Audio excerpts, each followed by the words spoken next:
കേരള കോൺഗ്രസ് മുന്നണി മാറുമോ എന്ന അഭ്യൂഹങ്ങൾക്കിടെ നയം വ്യക്തമാക്കി മാണി സി കാപ്പൻ MLA. ചില വാർത്താ ചാനലുകളൊക്കെ തന്നെ ജോസ് കെ മാണി UDF-ലേക്ക് ചേക്കേറുമെന്ന രീതിയിൽ ചില വാർത്തകൾ വരുന്നു. എന്നാൽ ഈ വാർത്തയ്ക്ക് അടിസ്ഥാനമില്ല എന്നാണ് ഇദ്ദേഹവുമായി ബന്ധപ്പെട്ട ചില കേന്ദ്രങ്ങൾ നമ്മോട് പറഞ്ഞത്.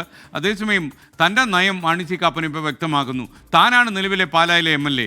പാലാ സീറ്റ് സ്വപ്നം കാണേണ്ട, അത് കണ്ട് പനിക്കേണ്ട എന്നാണ് മാണി സി കാപ്പൻ പറഞ്ഞു വരുന്നത്. ആ പ്രതികരണം എനിക്കറിയത്തില്ല. വരുന്നെങ്കിൽ വരട്ടെ, വരുന്നില്ലേ വരണ്ട.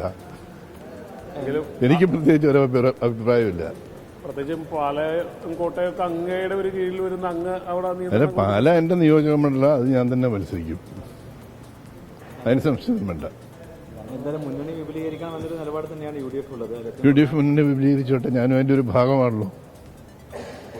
വിപുലീകരിക്കുന്നതിൽ ആർക്കും തർക്കമില്ല. പക്ഷെ പാല വെച്ചുള്ളൊരു കളി വേണ്ട. പാലയെ തൊടാൻ അനുവദിക്കില്ല. ഇല്ല, പാലയിൽ നമ്മൾ ടൈറ്റായിട്ട് തന്നെ പിടിച്ചിരിക്കുക. പാല സ്വപ്നം കണ്ട് ജോസ് കെ മാണി വരികയും വേണ്ട. അതിന് വെച്ച വെള്ളം വാങ്ങിയാൽ മതി. അടുപ്പിലാരെങ്കിലും വെള്ളം വെച്ചോ നമുക്കറിയില്ല. എന്തായാലും ആ വെള്ളം അങ്ങ് വാങ്ങി വെച്ചേക്കാനാണ് മാണി സി കാപ്പൻ പറയുന്നത്. പാല വിട്ടുകൊടുക്കാൻ ഒരു കാരണവശാലും തയ്യാറല്ല. ശ്യാംകുമാർ വിവരങ്ങളുമായി ചേരുന്നു. പറയും ശ്യാം, മാണി സി കാപ്പൻ നല്ല കരുത്തോടെ പിടിച്ചിരിക്കുക. പാല കണ്ടാരും പനിക്കണ്ട.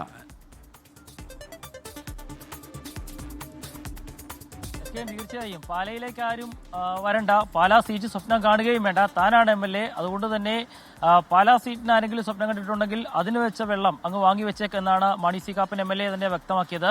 UDF-ലെ മുന്നണി വിപുലീകരണവും ജോസ് കെ മാണിയുടെ മുന്നണിയിലേക്കുള്ള കടന്നുവരവുമായി ബന്ധപ്പെട്ടുള്ള ചോദ്യങ്ങൾക്കാണ് മാണി സി കാപ്പൻ നിലപാട് വ്യക്തമാക്കിയത്. മുന്നണി വിപുലീകരിച്ചോട്ടെ, പക്ഷേ പാലാ സീറ്റ് ആർക്കും വിട്ടുകൊടുക്കില്ല എന്നാണ് മാണി സി കാപ്പന്റെ പ്രതികരണം. SKN.